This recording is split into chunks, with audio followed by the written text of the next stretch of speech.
प्यार में पड़े हुए प्रेमी या प्रेमिका कुछ पल के लिए भी जब एक दूसरे से अलग होते हैं तो दो ही चीजें उनके दिलो दिमाग को सुकून देने की ताकत रखती हैं। पहला है संगीत, दूसरे हैं शब्द। लेकिन उस संगीत और शब्दों का मतलब दोनों को तब समझ में आना शुरू होता है जब दोनों में से किसी एक का दिल टूटता है। विश्वास ही प्रेम है, विश्वास ही प्यार है। यहां विश्वास नहीं होता वहां प्रेम को घर बनाने के लिए कोई जगह नहीं मिलती।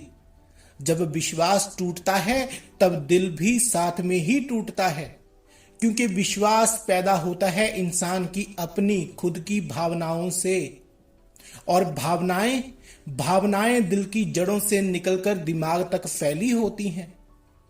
जिस दरख्त को तुमने अपने हाथों से लगाया हो, उसे पाला हो, उसकी छांव का आनंद लिया हो, अगर उसी को कोई धोखे से काट जाए तो तुम्हें कैसा लगेगा? जैसे तुम्हारा एक हाथ किसी ने काट फेंका हो। तुम्हारी जो भावनाएं उसके साथ जुड़ी हुई थीं, क्या तुम उनको आसानी से भुला पाओगे? दिल टूटने के दौरान पहली बार इंसान को अपने होने का, अपने अस्तित्व का पता चलता है। वो अपने अस्तित्व को महसूस करता है। दिल ही दिल में किसी को याद करता है, उसकी यादों में रोता है। धीरे धीरे उसे आदत हो जाती है सोचने के साथ साथ चुप रहने की, कम बोलने की। दिल टूटने से पहले यहां वो अपनी बातों को लंबी लंबी कहानियों में अपने दोस्तों को सुनाता था। अब उन्हीं बातों और सवालों जवाबों को वो कम शब्दों में कहना या फिर बोलना शुरू कर देता है। अगर उसके पास कोई दोस्त ना हो तो अपने दिल के ख्यालों को लिखना उसे सुकून महसूस करवाता है।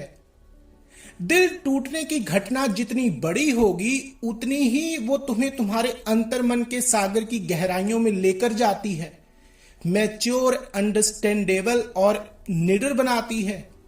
और जितनी ये घटना छोटी होगी उतना ही तुम अपने दिलो दिमाग के किनारों में घूमते रहोगे, बार बार अपने दिल को टूटने के डर से बच्चों के खिलौनों की तरह छुपाते फिरोगे।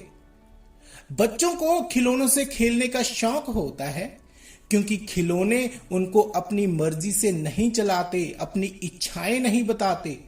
वो तो बस उनके गुलाम होते हैं। बच्चे जैसे चाहें खिलौनों से खेलें, उनको तोड़ें, उनको दूर फेंकें या फिर उठाएं, वो कोई सवाल नहीं करते।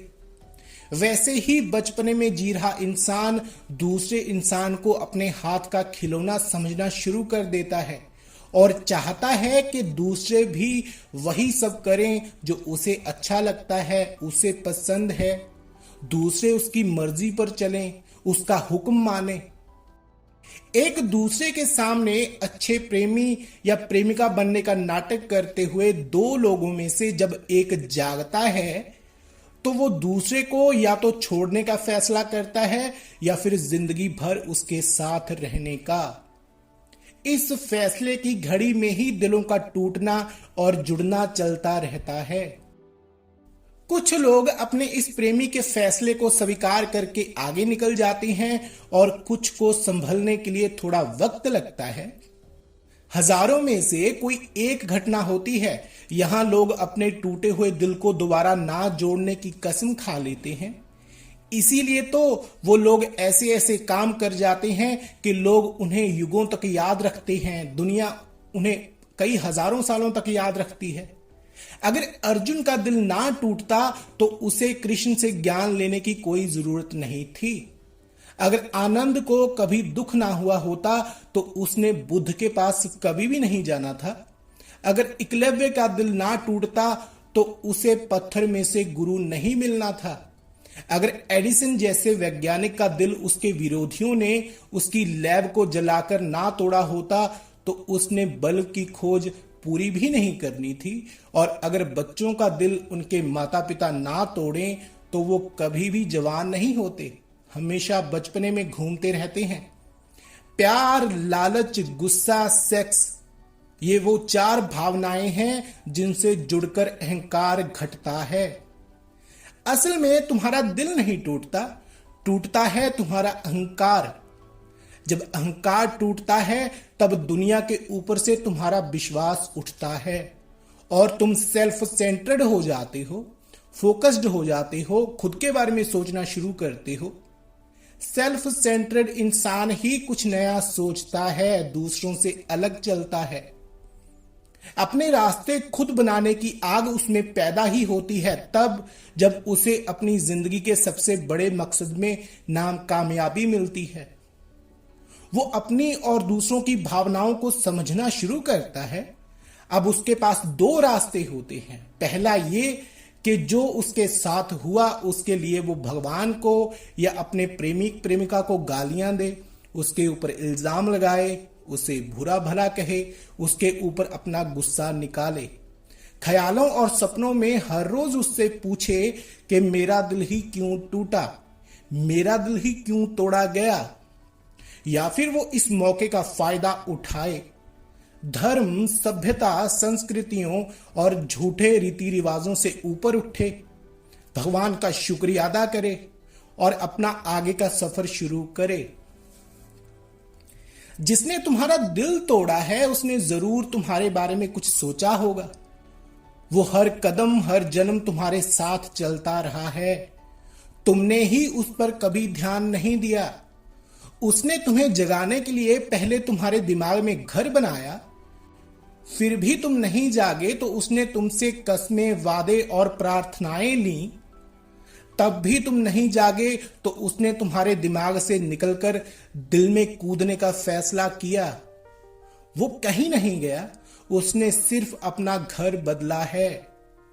अगर अब भी तुम जाग चुके हो तो उठो, उसके पीछे मत भागो, उसकी यादों को अपने दिमाग और दिल का बोझ बनने देने की बजाय उसे अपनी प्रेरणा बनाओ।